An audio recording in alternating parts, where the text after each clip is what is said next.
Assalamualaikum warahmatullahi wabarakatuh. Perkenalkan, kita dari kelompok 1 yang beranggotakan Ahnia Rizky Syafi'ah, Colin Amiara Ardi, Yakayana Putri, Fatimah Nurlayli Anjani, dan Keza Zadian akan mempresentasikan sistem hukum Indonesia.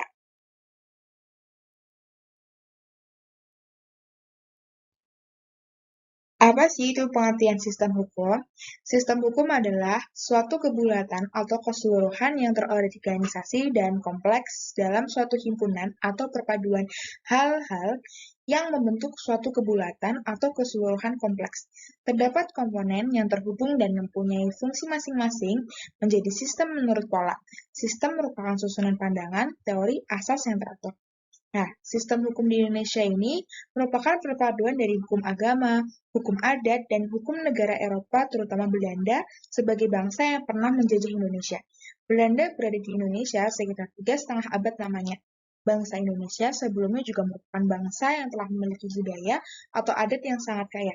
Bukti peninggalan atau fakta sejarah mengatakan bahwa di Indonesia banyak berdiri kerajaan Hindu-Buddha seperti Sriwijaya, Kutai, Majapahit, dan lain-lain.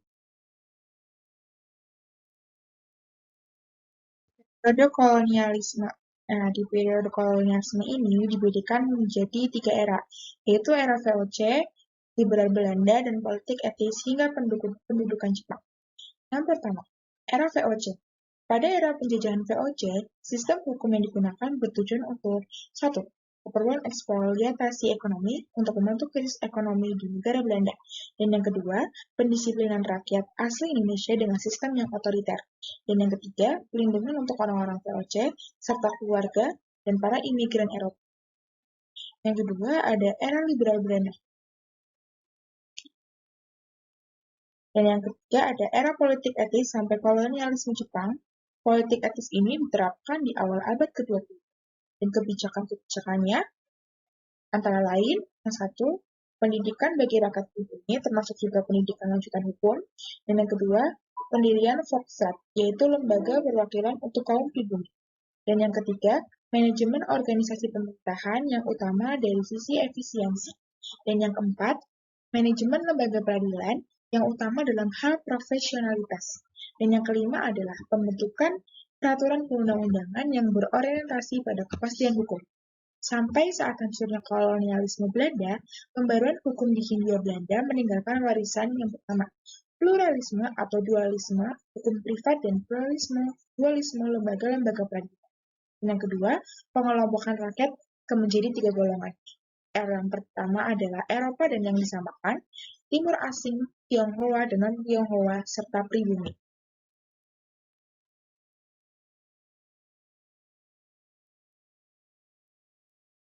Era revolusi fisik sampai demokrasi liberal.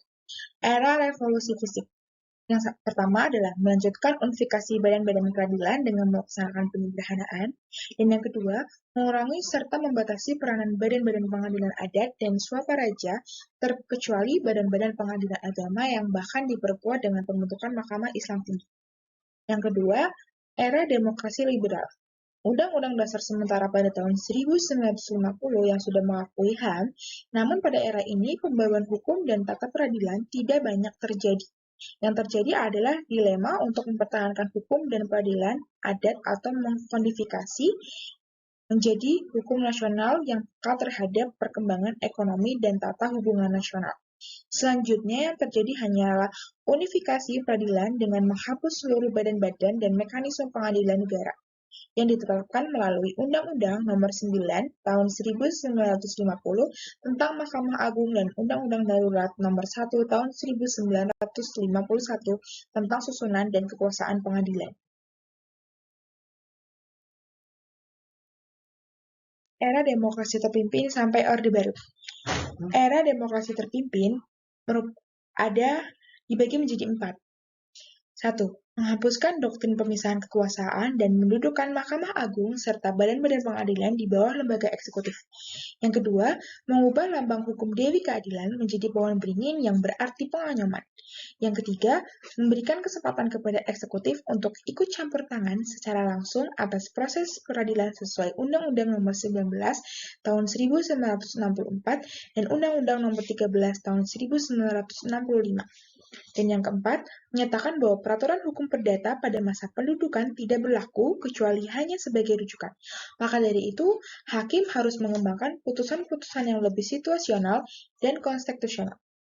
Pada era Orde Baru, pembaruan hukum ini dimulai dari penyingkiran hukum dalam proses pemerintahan dan politik, membentukkan UU Pokok Agraria, membentuk UU yang mempermudah modal dari luar masuk dengan UU Penanaman Modal Asing, UU Pertambangan, dan UU Kehutanan. Selain itu, di Orde Baru ini juga melancarkan berupa 1. Pelemahan lembaga hukum di bawah kekuasaan eksekutif. Yang kedua, pengendalian sistem pendidikan dan pembatasan pemikiran kritis, termasuk dalam pemikiran hukum, yang berarti membentuk kesimpulan bahwa pada era Orde Baru tidak terjadi perkembangan positif hukum nasional.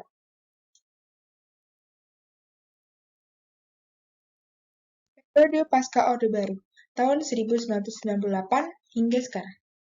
Nah, semenjak kekuasaan eksekutif beralih ke Presiden Habibie sampai dengan sekarang, sudah dilakukan 4 kali amandemen UU Undang-Undang RI 1945. Beberapa pembaruan formal yang terjadi antara lain. 1. Pembaruan sistem politik dan ketatanegaraan. Kedua, pembaruan sistem hukum dan HAM. Dan ketiga, pembaruan sistem ekonomi.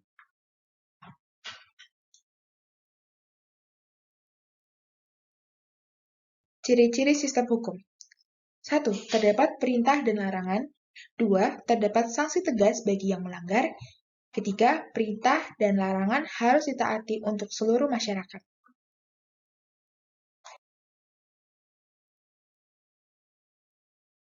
Kaidah hukum berupa norma agama merupakan peraturan hidup yang berisi perintah dan larangan yang bersumber dari Yang Maha Kuasa. Ada norma kesusilaan yang merupakan peraturan yang bersumber dari hati sanubari. Contohnya, melihat orang yang sedang kesulitan maka hendaknya kita tolong. Ada norma kesopanan, merupakan peraturan yang hidup di masyarakat tertentu. Contohnya, menyapa orang yang lebih tua dengan bahasa yang lebih tinggi atau baik. Dan yang terakhir adalah norma hukum, yang merupakan peraturan yang dibuat oleh penguasa yang berisi perintah dan larangan yang bersifat mengikat.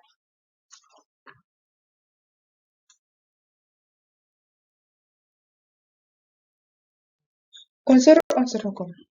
Di dalam sebuah sistem hukum, terdapat unsur-unsur yang membangun sistem tersebut. Yang pertama, peraturan yang mengatur tingkah laku manusia dalam kehidupan bermasyarakat. Yang kedua, peraturan yang ditetapkan oleh instansi resmi negara. Dan yang ketiga, peraturan yang bersifat memaksa. Dan yang terakhir, peraturan yang memiliki sanksi tegas.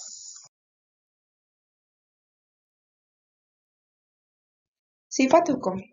Dalam sifat hukum ini, merupakan peraturan hidup kemasyarakatan agar benar-benar dipatuhi dan ditaati sehingga menjadi kaidah hukum. Peraturan hidup kemasyarakatan itu harus memiliki sifat mengatur dan memaksa. Bersifat memaksa agar orang menaati tata tertib dalam masyarakatnya serta memberikan sanksi yang tegas berupa hukuman terhadap siapa yang tidak mau patuh menaatinya. Nah, dalam sistem hukum Indonesia ini memiliki tujuan hukum. Apa sih tujuan hukum itu? Nah, hukum ini bertujuan menjamin adanya kepastian hukum dalam masyarakat dan hukum harus bersendikan pada keadilan, yang berupa asas-asas keadilan dari masyarakat itu sendiri. Sementara, para ahli hukum memberikan tujuan hukum menurut sudutnya masing-masing.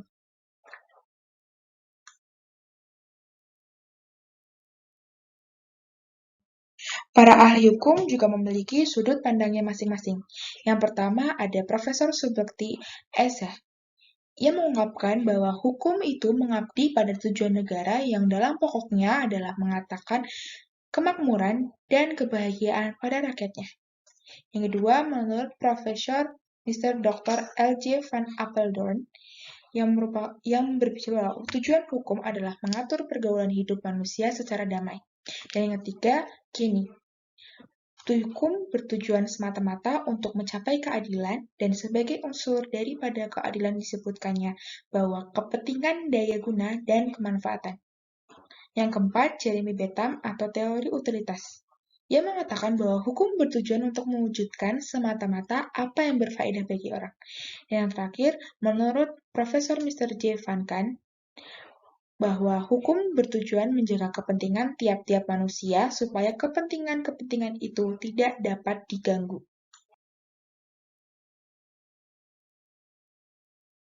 Berdasarkan pada beberapa tujuan hukum yang dikemukakan para ahli barusan, dapat disimpulkan bahwa tujuan hukum memiliki dua hal. Yang pertama adalah mewujudkan keadilan, yang semata-mata untuk mencari faedah atau manfaat. Nah, selain tujuan hukum, ada juga tugas hukum, yaitu menjamin adanya kepastian hukum. Menjamin adanya kepastian hukum apa sih? Yaitu menjamin keadilan, kebenaran, ketentraman, dan perdamaian. Dan yang terakhir adalah menjaga jangan sampai terjadi perbuatan main hakim sendiri dalam pergaulan masyarakat.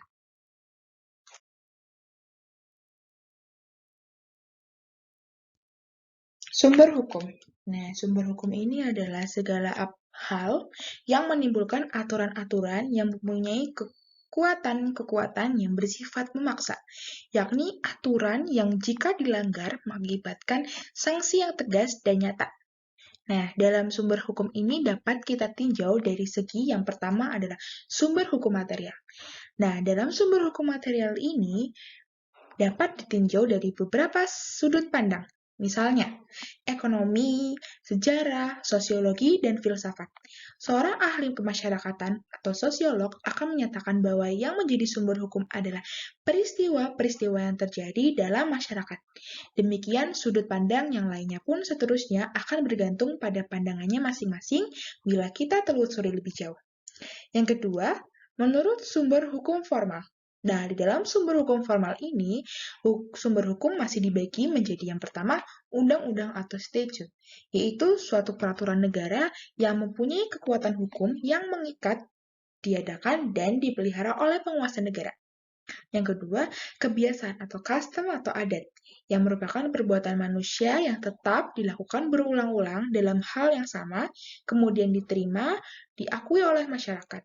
Apabila ada tindakan atau perbuatan yang berlawanan dengan kebiasaan tersebut, hal ini dirasakan sebagai pelanggaran.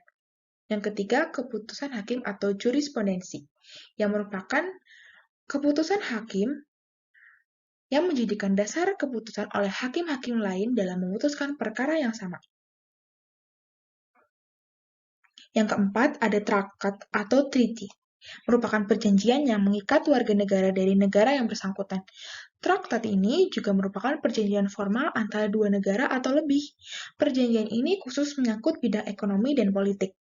Yang terakhir ada pendapat sarjana hukum atau doktrin, merupakan pendapat para ilmuwan atau para sarjana hukum terkemuka yang mempunyai pengaruh atau kekuasaan dalam pengambilan keputusan.